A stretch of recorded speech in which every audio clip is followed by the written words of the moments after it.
Most people think a house is built to stand against the wind, but what if the safest place is the one that lets the wind pass through? The first time Daniel Hayes staked the outline of his circular cabin into the dry Kansas soil, the sky above was wide and empty, stretched like a promise no one believed in anymore. Pickup trucks slowed along the dirt road, tires crunching over gravel, and men leaned out of their windows with half-smiles and quiet chuckles, watching him measure arcs instead of corners. No one in Red Hollow built round.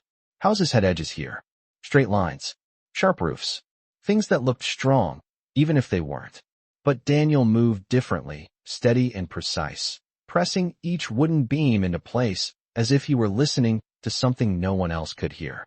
Beside him, Ranger stood alert, a 6-year-old German shepherd with a coat of ash gray and pale cream, his ears twitching not at the voices, but at the wind itself. It wasn't loud that morning, just a low, wandering breeze drifting across the open fields, bending the tall grass in slow waves. Still, Ranger didn't relax. He circled the foundation twice, then stopped at the northern edge, nose lifted, body still, as if marking something invisible in the air. Daniel noticed, of course. He always did. "You feel it too, don't you?" he murmured, adjusting the brim of his worn cap as sunlight caught the faint silver at his temples. The laughter behind him grew louder as the shape of the structure became clearer, a perfect circle rising where a square house should have been. Someone muttered that it looked like a grain silo. Another called it a waste of good lumber. Daniel didn't answer. He kept working, hands moving with the quiet discipline of a man who had learned long ago that explanations were rarely worth the breath. By late afternoon, the skeleton of the cabin stood against the horizon, curved walls catching the light in a way that made the shadows slide instead of settle.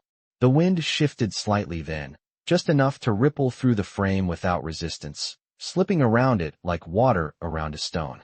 Ranger stepped closer to the structure, pressing one paw against the unfinished wood, ears angled forward. For a moment, everything felt still. Not silent, but listening. Daniel paused, resting his hand against the same beam, feeling the faintest tremor run through it, subtle as a heartbeat remembered rather than heard. He closed his eyes briefly, as if measuring something deeper than distance or weight. Behind him, engines started again, trucks rolling away, laughter fading into the long stretch of road. But the wind remained, moving gently around the rising cabin, as if it already understood what the others did not. And somewhere in that quiet motion, something unseen began to take shape.